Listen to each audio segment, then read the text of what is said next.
जय श्री राधे प्यारे मित्रों। मैं प्रवीण कुमार मिश्र। मेरे YouTube चैनल का नाम है उत्तर पक्ष।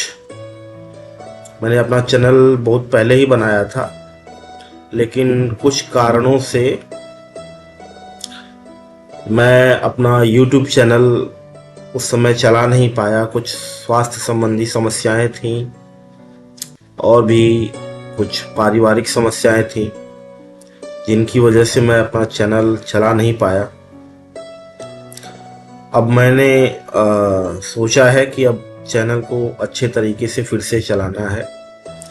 अगर भगवान की कृपा रहेगी तो चैनल ठीक तरीके से चलेगा। तो जैसा कि मेरे चैनल का नाम है उत्तर पक्ष, तो इस शब्द से आपका मैं परिचय कराना चाहूँगा। हमारे यहाँ सनातन धर्म में सनातन धर्म के ऊपर लगने वाले जो आक्षेप होते हैं, जो विधर्मी होते हैं, जो अन्य मतों के लोग होते हैं, वो हमारे धर्म के ऊपर जो प्रश्न चिन्ह खड़ा करते हैं कि आपके धर्म में ये कमी है, आपके यहाँ ये समस्या है, आपके यहाँ ये समस्या है, तो उन सभी प्रश्नों का उत्तर दिया जाता है। तो उनके पक्ष को पूर्व पक्ष कहा जाता है और सनातन धर्म के तरफ से जो उत्तर दिया जाता है उसको उत्तर पक्ष कहा जाता है। यह हमारे देश के महापुरुष रहे हैं, ऋषि मुनि संत महात्मा लोग रहे हैं, उनकी परंपरा रही है। लेकिन मेरे जैसे एक तुच्छ से मनुष्य के लिए तो ये बड़ा ही दुष्कर कार्य है, लेकिन फिर भी मैं अपना प्रयास कर रहा हूँ। भगवान पर आश्रित होकर के, भगवान की कृपा को आधार बना करके मैं ये कार्य आरंभ करने जा रहा हूँ। तो आज मेरा ये वीडियो का मेरे चैनल का पहला वीडियो है और मैं एक ऐसे विषय से, मैं अपने चैनल के परिचय में मैंने बताया है कि हमारे चैनल का मुख्य लक्ष्य है सनातन धर्म से जुड़े हुए जितने भी लोग हैं, जो हिंदू लोग हैं, उनको वैचारिक रूप से इतना सशक्त बना देना है कि फिर किसी विधर्मी की दाल यहाँ पर गलने ना पाए। कोई आपसे ये आके ना कह दे कि आपके यहाँ ये कमी है, तो उसका उत्तर आपके पास होना चाहिए। उसी के लिए हम अपनी तरफ से ये प्रयास कर रहे हैं। तो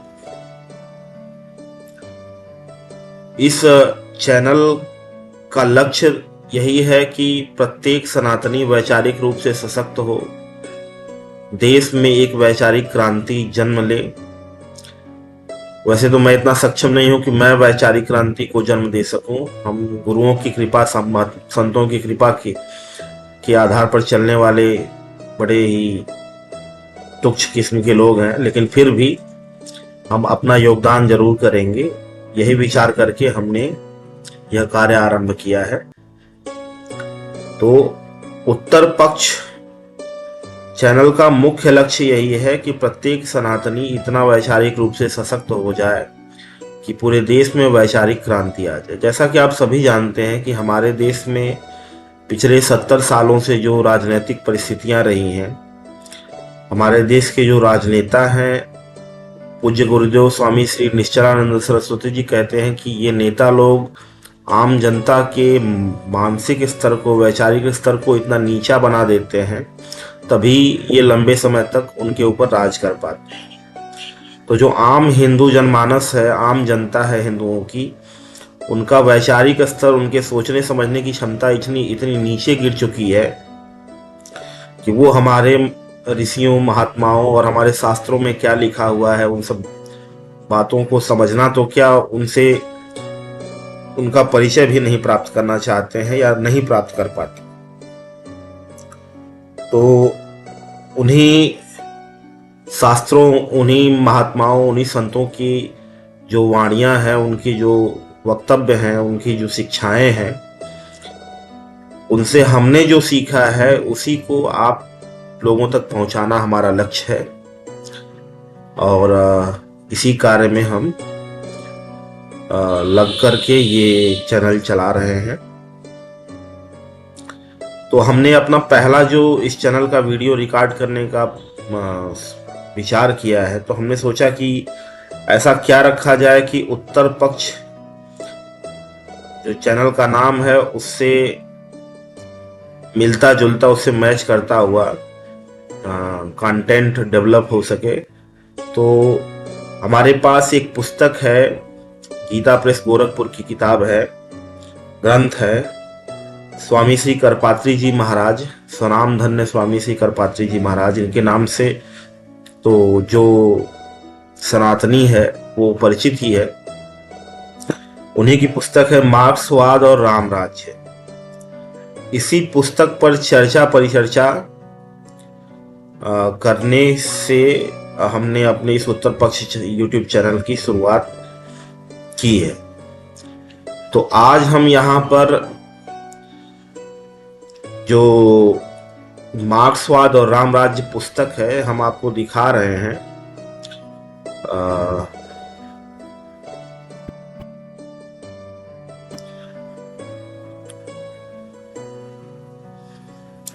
ये जो मार्क्सवाद और राम राज्य पुस्तक है, ये स्वामी श्री करपात्री जी महाराज के द्वारा लिखा हुआ ग्रंथ है। इसी पर चर्चा हम लोग करेंगे। तो मार्क्सवाद और राम राज्य पुस्तक का जो थोड़ा सा इतिहास है उसको जान लेने का प्रयास हम करते हैं। इतिहास का वो काल, अब इसमें ऐसा लिखा हुआ है कि जैसे पुस्तक में ही ऐसा लिखा हुआ है, ग्रंथ में ही ऐसा लिखा हुआ है कि यह वो समय था जब विदेशी विचारधारा, जो जिसको हम पाश्चात्य विचारधारा कहते हैं, वो भारत में उसका रोपण किया जा रहा था। भारत में उसको ला करके भारत के जनमानस के ऊपर थोपने का प्रयास किया जा रहा था राजनेताओं के द्वारा। तब स्वामी करपात्री जी महाराज ने समस्त पाश्चात्य दर्शन और वहां की विचारधाराओं को चुनौती देते हुए मार्क्सवाद और राम राज्य नामक ग्रंथ की रचना टुकड़ों में की है। मतलब करपात्री जी ने कई लेख लिखे हैं, उनको बाद में कंपाइल करके यह ग्रंथ बनाया जा सका गीता प्रेस के द्वारा। तो जो करपात्री जी ने जो लेख लिखे वो मार्क्सवाद और राम राज्य के नाम से प्रकाशित है। इसमें मुख्य रूप से जितने भी पाश्चात्य दर्शन हैं, जितने भी पाश्चात्य विचार शैलियां हैं, विचारक रहे हैं, उनकी समालोचना की गई है और यह दर्शाया गया है अपने पक्ष का, जो सनातन धर्म का पक्ष है उसको इस प्रकार से रखा गया है कि जो हमारे यहाँ राजनैतिक दर्शन है, राम राज्य की अवधारणा है, वह किस प्रकार से उनसे अलग है और किस प्रकार से इस पूरी सृष्टि में सबसे श्रेष्ठ है। इसी कार्य को, इसी पृष्ठभूमि को यह ग्रंथ जो है दर्शाता है। तो हम देर नहीं करते हैं, हम आज शुरुआत कर ही देते हैं। पुस्तक की प्रस्तावना से तो जैसा लिखा है इसमें,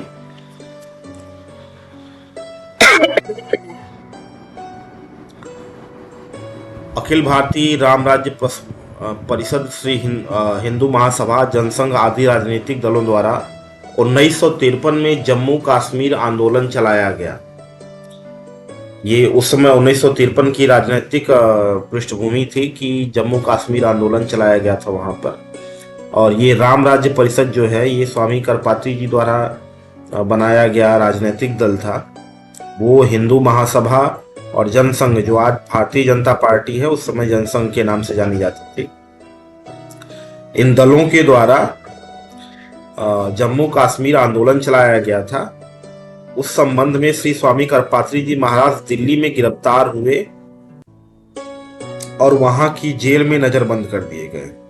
वहां उन्होंने जो भी कम्युनिस्ट साहित्य उपलब्ध हो सका उसे अच्छी तरह पढ़ा और फिर संस्कृत में उस पर एक लंबा लेख लिखना आरंभ किया। वह लेख पूरा न हो पाया और वे जेल से छोड़ दिए गए। अनेक कार्यों में व्यस्त होने के कारण वह लेख अधूरा ही पड़ा रहा। तो यह तो आप समझ ही सकते हैं कि इसमें क्या कहा जा रहा है। बाद में यह विचार हुआ कि यदि संस्कृत लेख का हिंदी अनुवाद कर दिया जाए और हिंदी में उसे आगे बढ़ाया जाए तो उससे अधिक लोग लाभ उठा सकेंगे।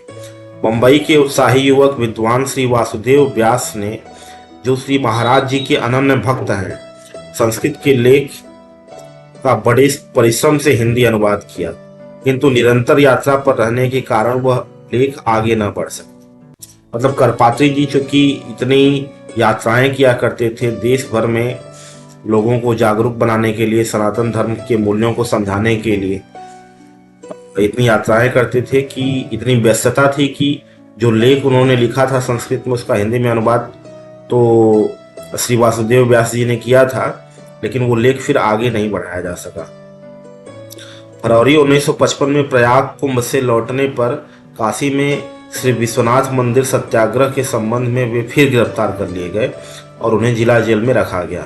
वहां उस लेख को आगे बढ़ाने का प्रयत्न फिर प्रारंभ हुआ। कम्युनिस्ट साहित्य की कई पुस्तकें जेल में पहुंचाई गई। जेल अधिकारियों ने बहुत सी सुविधाएं दे रखी थी। दिन भर दर्शनार्थियों का तांता लगा रहता था। जेल में भी अधिक अवकाश न मिलता था, पर तब भी लेख में कुछ प्रगति हुई। मतलब लेख अब करपात्री जी द्वारा धीरे धीरे आगे बढ़ाया जा रहा है। महीने भर बाद प्रयाग उच्च न्यायालय ने उनकी गिरफ्तारी अवैध बतलाते हुए उन्हें छोड़ देने की आज्ञा दी, पर साथ ही यह भी लिखा कि उत्तर प्रदेशीय सामाजिक अयोग्यता निवारण कानून के अंतर्गत उन पर मुकदमा चलता रहे। मतलब आप विचार कर सकते हैं कि देश के इतने महान संत, इतने महापुरुष, धर्म सम्राट स्वामी श्री करपात्री जी पर उस समय मुकदमा चलाया जा रहा था। जेल से निकलते ही यात्रा क्रम फिर से चल पड़ा और लेख का कार्य रुक गया। उसी वर्ष श्री चरणों का चातुर्मास्य श्री धर्म संघ शिक्षा मंडल दुर्गाकुंड काशी में हुआ। चातुर्मास्य में यात्रा स्थगित होने से कुछ अवकाश मिलता है, अतः लेखन कार्य कुछ आगे बढ़ा। उन्हीं दिनों सिद्धांत का जो पहले साप्ताहिक था और 3 वर्षों से बंद था, पाक्षिक रूप से पुनः प्रकाशन आरंभ। कोई लेख है जो साप्ताहिक रूप से निकलता था सिद्धांत के नाम से, उन दिनों वो फिर से प्रकाशित हुआ। वह लेख उसी में क्रमशः प्रकाशित होने लगा, पर लेख का कलेवर धीरे धीरे बढ़ने लगा। मूल विषय से संबंध कितने ही विषय सामने आ गए और उन पर लेखनी चल पड़ी। चातुर्मास्य समाप्त होने के कुछ ही दिनों बाद श्री विश्वनाथ मंदिर सत्याग्रह संबंधी मुकदमे में उन्हें 1 महीने की जेल हो गई। जेल में लेख का क्रम फिर से चल पड़ा। जेल में मिलने जाने वाले विद्वानों से बराबर इसी विषय पर चर्चा चलती रहती। थोड़े ही दिनों में यह अनुभव होने लगा कि विषय केवल मार्क्सवाद के दर्शन तक ही सीमित नहीं रह सकता, उसमें तो समस्त पाश्चात्य दर्शन की आलोचना और अपने मत का प्रतिपादन आ जाता है। इस पर एक स्वतंत्र पुस्तक ही हो सकती है। इस दृष्टि से अनेक विषयों का समावेश होने लगा। तो अब करपात्री जी महाराज यह महसूस करने लगे कि मार्क्सवाद, जो पाश्चात्य दर्शन का एक बहुत ही प्रभावी और मुख्य दर्शन रहा है, जो पाश्चात्य विचारधारा है वो कहीं न कहीं मार्क्सवाद के चारों तरफ ही घूमती है। तो करपात्री जी महाराज ने सोचा था कि मार्क्सवाद के बारे में लिखा जाए, लेकिन उन्होंने देखा कि पूरा जो पाश्चात्य दर्शन है उसकी आलोचना की आवश्यकता उनको महसूस होने लगी।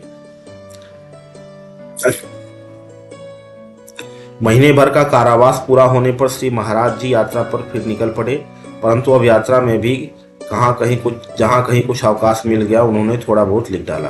सब सामग्री मिलाकर कई सौ पृष्ठ हो गई। कोई योजना बनाकर क्रम से उन्होंने पुस्तक नहीं लिखी। मतलब पुस्तक, इसमें यही बताया जा रहा है कि उन्होंने पुस्तक के रूप में इसको नहीं लिखा था। जहां जिस विषय पर ध्यान चला गया उसी पर कुछ न कुछ लिख डाला। कभी कभी कोई ऐसी पुस्तक हाथ पड़ जाती जिसमें पूर्व पक्ष मिल गया तो उसी पर कुछ लिख डालते थे। इस तरह कई सौ पृष्ठ लिख डाले गए। यह सामग्री क्रमबद्ध करने की कठिन समस्या खड़ी हो गई। श्री महाराज जी को इतना अवकाश नहीं रहा कि वे सब सामग्री पुनः पढ़कर उसे ठीक कर। पुस्तक समाप्त करने की दृष्टि से ही 1956 का चातुर्मास्य काशी में ही किया गया। उन दिनों कल्याण संपादन विभाग के श्री जानकीनाथ शर्मा ने, जो जेल में भी श्री चरणों के साथ ही रहे, बड़े परिश्रम से सब सामग्री क्रमबद्ध करने का प्रयत्न किया। गीता प्रेस गोरखपुर ने पुस्तक छापने की इच्छा प्रकट की और पांडुलिपि उसे भेज दी गई, पर इसका प्रूफ संशोधन भी सहज कार्य न था। लेखों के अंश काट काट कर क्रम से एक साथ जोड़े गए थे। प्रेस कॉपी ठीक न होने से प्रूफ संशोधन में बड़ी अड़चनें पड़ी, पर श्री जानकीनाथ जी ने बड़ा परिश्रम किया। फिर भी प्रूफ की अनेक अशुद्धियां रह गईं हो तो कोई आश्चर्य नहीं। जिस प्रकार पुस्तक लिखी गई उसमें कहीं कहीं क्रम छूट जाना या कहीं पुनरुक्ति हो जाना अनिवार्य था, पर तब भी लेखों का ऐसा क्रम बना दिया गया कि पढ़ने में विचारधारा कहीं टूटती नहीं। पुस्तक में पाश्चात्य मत की आलोचना के साथ अपने पक्ष का प्रबल प्रतिपादन किया गया है। अपने यहाँ की प्राचीन शैली है कि पहले पूर्व पक्ष चलता है फिर उत्तर पक्ष। अब इसको ध्यान से देखिए, हमारा जो YouTube चैनल है उसमें यही शब्द जो है उत्तर पक्ष, इसी शब्द से हमने अपने YouTube चैनल को बनाया है। तो उत्तर पक्ष हमने नाम इसीलिए रखा है क्योंकि पाश्चात्य धर्म जो सनातन धर्म है उस पर लगने वाले जितने भी आक्षेप हैं, जितने भी प्रश्न चिन्ह हैं, उनका उत्तर दिया जा सके। मैं बार बार आपसे विनम्र निवेदन करता हूं, मैं अपने आप को इस योग्य नहीं समझता कि जो महान ऋषि परंपरा, संत परंपरा, महापुरुषों की परंपरा है जिनके द्वारा उत्तर पक्ष की क्रिया की जाती है, वो मैं कर सकूं। लेकिन फिर भी मैं अपना कर्तव्य समझ करके कई ऐसे ग्रंथ हैं, कई ऐसी पुस्तकें हैं और कई ऐसे मतांतर इस समय चल रहे हैं और कई ऐसी प्रकार की बातें समाज में फैली हुई हैं जिनको सुन सुन करके मुझे पीड़ा होती है, और उसी पीड़ा को ध्यान में रखते हुए मैं अपने अंदर चीज़ों को दबा के रखने का प्रयास करता हूँ। लेकिन फिर भी मुझे लगता है कि अगर भगवान ने मुझे ये समझ दी है कि इसका उत्तर यह है, इसका सटीक उत्तर यह है, इस पर इस तरीके से विचार किया जाना चाहिए, तो मैं अपने विचार को लोगों के सामने क्यों न रखूं। यही सोच करके मैंने उत्तर पक्ष नाम के चैनल को बनाया और अपनी बातों को आपके समक्ष रख रहा हूं। तो आप सभी विद्वजनों से मेरा अनुग्रह है कि मुझे कोई बड़ा विद्वान न समझें। मैं एक अदना सा छोटा सा एक शिक्षक हूँ, पढ़ाता हूँ बालकों को, और जो कुछ भी अब तक अपने इस जीवन में सीख पाया हूँ उसी के सहारे यह कार्य करने चला हूँ। तो जैसा कि हमारे यहाँ ये प्राचीन परंपरा रही है कि अगर कोई विधर्मी है या कोई अन्य मतांतर के लोग हैं जिनकी कुछ बातें हैं जो हमारे धर्म पर आक्षेप के रूप में है, तो उनके पक्ष को पूर्व पक्ष कहा जाता है, पूर्व पक्ष, और अपने पक्ष को उत्तर पक्ष कहा जाता है। मतलब उस पूर्व पक्ष का उत्तर हम क्या देखते हैं। देखिए, बात ये है कि अब आपको समझना ये पड़ेगा यहाँ पर कि वर्तमान में पूरे विश्व में अंग्रेजों का ही वर्चस्व है, वही शक्तिशाली देश के रूप में पूरे विश्व पर राज करते हैं। कहीं न कहीं हर देश की नीतियों को प्रभावित करने की क्षमता उनके अंदर है। तो उनके द्वारा उनका जो मत है, उन पाश्चात्य जगत का जितना भी मत है या पाश्चात्य जगत के कदम पर चलने वाले भारतीय लोगों का जो विचार है, वो सब कुछ पूर्व पक्ष के अंतर्गत आ जाता है। और हम सनातनी जो हैं, जो अपने आप को सनातनी मानते हैं, एक तो उनकी संख्या ही बहुत कम है, उस तरीके से विचार करने वालों की संख्या ही बहुत कम है। हाँ,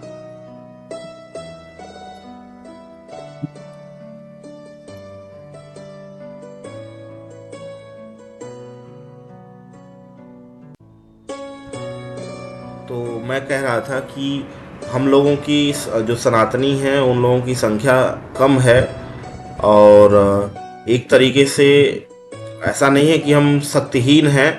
हमारे जो महात्मा हैं, हमारे जो ऋषि मुनि, हमारे संत महापुरुष हैं, वो तो इस संपूर्ण सृष्टि में सबसे उच्च स्तर पे हैं, उनकी शक्ति का कोई अंदाजा नहीं लगा सकता। लेकिन फिर भी एक व्यावहारिक दृष्टिकोण से देखा जाए तो अपने मत को सामने रखना और सशक्त रूप से सामने रखना, ये हमारा उत्तरदायित्व बनता है।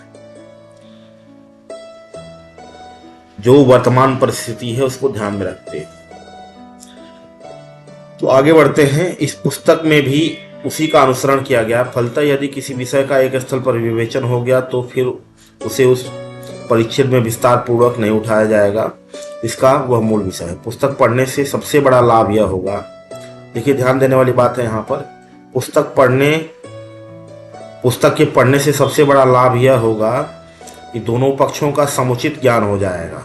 आपको पाश्चात्य विचारधारा और भारत का जो उस पर विचार है, दोनों का आपको समुचित ज्ञान हो जाएगा।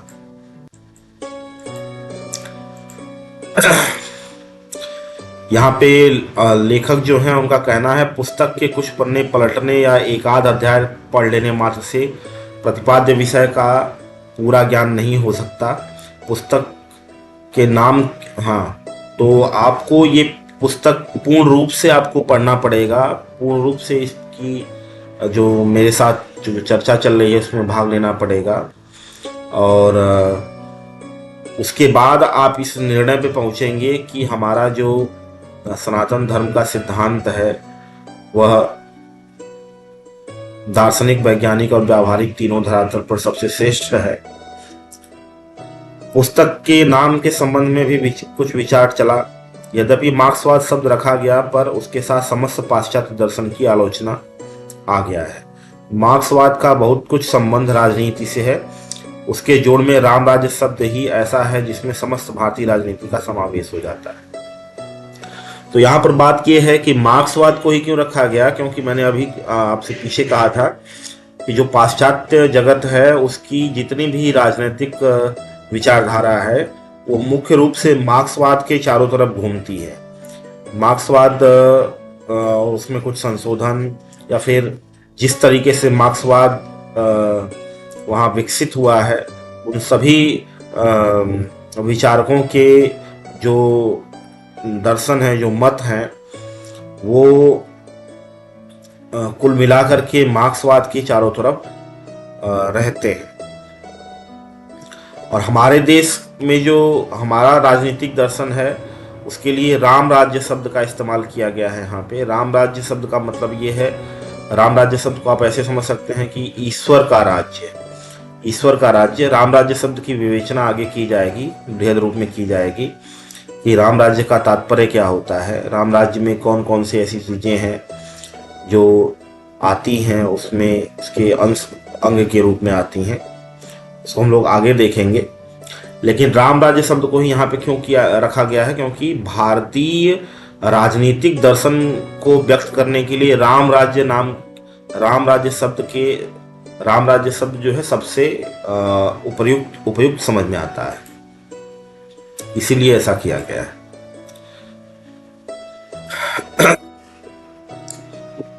जैसा कि लिखा भी गया है, दोनों का ही आधार दर्शन है। राम राज्य भी दार्शनिक विचारधारा है। जो हमारे यहाँ दर्शन जो है वो व्यवहार से कभी अलग नहीं रहा है। तो राम राज्य दार्शनिक विचारधारा है और मार्क्सवाद भी दार्शनिक विचारधारा है। इस दृष्टि से सभी दार्शनिक विषय भी आ जाते हैं। तो पाश्चात्य जगत के सभी दार्शनिक जो दर्शन हैं वो मार्क्सवाद में समाहित हो जाते हैं, और भारत के जो समस्त दर्शन हैं वो राम राज्य में समाहित हो जाते हैं। तो ये पूर्ण रूप से ये ग्रंथ कोई मामूली ग्रंथ नहीं है जिस पर हम चर्चा करने बैठे हैं। इस ग्रंथ को पढ़ने के बाद आप समझेंगे कि पूर्ण रूप से जो भारतीय परिप्रेक्ष्य है उसका ज्ञान आपको हो गया। भारत की विचारधारा, भारत में क्या सोचा जाता है, किस विचार को लेकर के भारत आज इतने प्राचीन काल से अब तक अपना अस्तित्व बनाए हुए है। तो जितनी भी भारतीय दर्शन की चीजें हैं वो इसमें आपको पढ़ने को मिल जाएंगी। तो भारतीय दर्शन मतलब भारतीय विचारधारा और पाश्चात्य दर्शन यानी पाश्चात्य विचारधारा, दोनों का आपको सांगोपांग ज्ञान इस ग्रंथ से हो जाएगा। दोनों के मूल सिद्धांत को लेकर ही विचार उठाया गया है। जो मूल सिद्धांत हैं जिन पर दोनों की विचारधारा है, दोनों मतलब राम राज्य यानी भारतीय दर्शन, भारतीय राजनीतिक दर्शन, और मार्क्सवाद यानी पाश्चात्य राजनीतिक दर्शन, दोनों की जो मूलभूत अवधारणाएं हैं उन्हीं को यहाँ पर चर्चा में लिया जाएगा। पर इतने से ही उसका क्षेत्र इतना व्यापक हो गया कि जिसमें धार्मिक, दार्शनिक, सांस्कृतिक, सामाजिक, आर्थिक, राजनीतिक सभी प्रकार के विषयों पर विचार चल पड़ा। अब यहाँ पे ये कहना चाहते हैं कि चाहे मार्क्सवाद हो तो वो पाश्चात्य राजनीतिक दर्शन हो गया, और आप राम राज्य को यहाँ पे ले रहे हैं भारतीय राजनीतिक दर्शन के रूप में। तो केवल दर्शन ही इसमें नहीं है, दर्शन के अलावा धार्मिक, सांस्कृतिक, सामाजिक, आर्थिक, राजनीतिक जितने भी विषय हो सकते हैं सब पर विचार आपको इस ग्रंथ के रूप में मिल जाएगा। कि मतलब प्रत्येक विषय पर सामाजिक परिस्थिति कैसी होनी चाहिए, आर्थिक परिस्थिति कैसी होनी चाहिए, राजनीतिक व्यवस्था कैसी होनी चाहिए, दार्शनिक व्यवस्था कैसी होनी चाहिए, संस्कृति कैसी होनी चाहिए किसी देश में, तो इस पर दोनों के क्या पक्ष हैं ये आपको देखने को यहाँ पर मिल जाएगा। इसलिए किसी विषय पर कोई अध्याय पढ़ लेने मात्र से उसका सम्यक ज्ञान नहीं हो सकता। तो आपसे ये कहा जा रहा है, मैं भी कह रहा हूँ, मैंने इस पुस्तक को एक बार पढ़ा है, अब दोबारा हम इसको चर्चा के रूप में ले रहे हैं। तो हम यही कहेंगे कि केवल एक अध्याय या किसी एक विषय को उठा लेने से आपको पूरी बात समझ में नहीं आएगी। इसको जब तक पूर्ण रूप से सांगोपांग आप नहीं समझेंगे, पढ़ेंगे, तब तक आपको भारतीय विचारधारा और उसकी श्रेष्ठता का बोध नहीं हो पाएगा, और दार्शनिक जो पाश्चात्य विचारधारा है उसमें कहाँ कमी है इसका भी बोध आपको नहीं हो पाएगा। सभी विषय एक दूसरे से संबद्ध हैं। तो इस पुस्तक में जितने भी विषय हैं एक दूसरे से जुड़े हुए हैं। तो हर एक विषय, पूरी पुस्तक का सांगोपांग अध्ययन करना अत्यंत ही आवश्यक हो जाता है। अतः पुस्तक को आदि से अंत तक पढ़ लेना आवश्यक है। अभी तक कोई ऐसी पुस्तक उपलब्ध नहीं थी जिसमें प्राच्य और पाश्चात्य आधारभूत सिद्धांतों का इतना सूक्ष्म और विस्तृत विवेचन किया गया। ठीक है, प्राच्य का मतलब होता है भारतीय दर्शन, और पाश्चात्य मतलब समझ ही रहे हैं। तो जितने भी सिद्धांत हैं, भारतीय सिद्धांत हो चाहे पाश्चात्य सिद्धांत हो, उनका इतना सूक्ष्म तरीके से विवेचन किसी भी पुस्तक में नहीं किया गया है जितना इस पुस्तक में किया गया है। इस अभाव की पूर्ति इस पुस्तक से हो जाती है। यह बहुत आवश्यक है कि इसका अंग्रेजी में अनुवाद किया जाए, जिससे विदेशी विद्वान और ऐसे भारतीय विद्वान भी जो हिंदी नहीं जानते लाभ उठा सके। पुस्तक पर गंभीर विचार की आवश्यकता है। इसमें यह आग्रह नहीं कि आप अपना ही पक्ष माना जाए। श्री स्वामी जी महाराज की यह विशेषता है कि वे आलोचना का सदा स्वागत करते हैं और विचार विनिमय के लिए प्रस्तुत रहते हैं। अपने देश में कम्युनिस्टों की संख्या कुछ कम नहीं, पर उनमें से कितने ऐसे हैं जिन्होंने मार्क्सवाद का अच्छी तरह अध्ययन किया है। केवल कम्युनिस्टों से ही नहीं, पाश्चात्य दर्शन के सभी विद्वानों से अनुरोध है कि वे एक बार यह पुस्तक पढ़कर विचार विनिमय का मार्ग प्रशस्त करें। यदि आदि से अंत तक किसी ने यह पुस्तक सावधानी तथा धैर्यपूर्वक पढ़ी तो उसे सत्य का प्रकाश अवश्य मिलेगा। आधुनिक वादों से प्रच्छन्न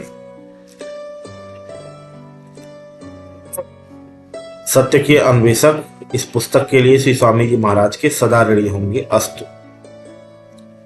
गीता प्रेस के संचालकों ने प्रेस में कार्याध्यक्ष रहने पर भी समय निकालकर जल्दी से एक पुस्तक छापकर वस्तुतः बड़ा ही प्रशंसनीय कार्य किया है। गंगा शंकर मिश्र जी ने इस पुस्तक को संकलित किया है। तो देखिए क्या है, हम आपसे फिर से अनुरोध करते हैं कि इस पुस्तक में जो हमने यहाँ पे चर्चा का विषय बनाया है, इस पुस्तक को शुरू से लेकर अंत तक आप मेरे साथ गंभीरता के साथ चर्चा में भाग लीजिए, शामिल होइए और अपने कमेंट्स के द्वारा, अपने बातों के द्वारा अपने विचार भी रखिए। उसका पूरे हृदय के साथ स्वागत है। मुझ में जहाँ कमी होगी अगर आप बताएंगे तो मैं उसको सुधारने का प्रयास करूँ। लेकिन एक बात ध्यान रखिएगा, ये मेरी जो विनम्रता है, ये विनम्रता सनातनियों और सनातन धर्म में आस्था रखने वालों के लिए है। लेकिन जैसे ही बात आती है विधर्मियों की और सनातन धर्म पर आक्षेप लगाने वालों की, तो ये विनम्रता उनके सामने नहीं है। उनको खुली चुनौती है कि आप देख लीजिए, हमारे पास इतना प्रबल वैचारिक दर्शन है कि आपका एक भी विचार हमारे सामने नहीं टिकेगा। और मेरा जो संकल्प है कि मैं अपने प्रयास से प्रत्येक भारतीय को जहाँ तक मेरी ये बातें पहुँचेंगी, प्रत्येक भारतीयों को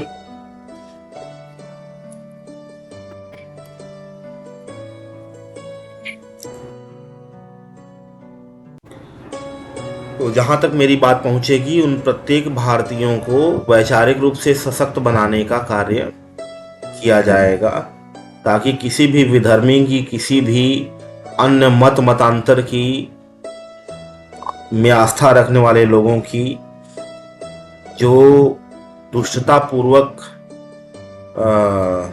उनकी जो चेष्टाएं होती हैं वो हमारे सनातनियों के ऊपर न चल सकें, उनकी दाल यहाँ पर न गले। तो इन्हीं शब्दों के साथ मैं अपनी आज इस वाणी को विराम देता हूँ। हम क्रमशः पूरी पुस्तक के दौरान आपके साथ रहेंगे और पूरी पुस्तक पर चर्चा की जाएगी। जय श्री राधे, शुभ रात्रि।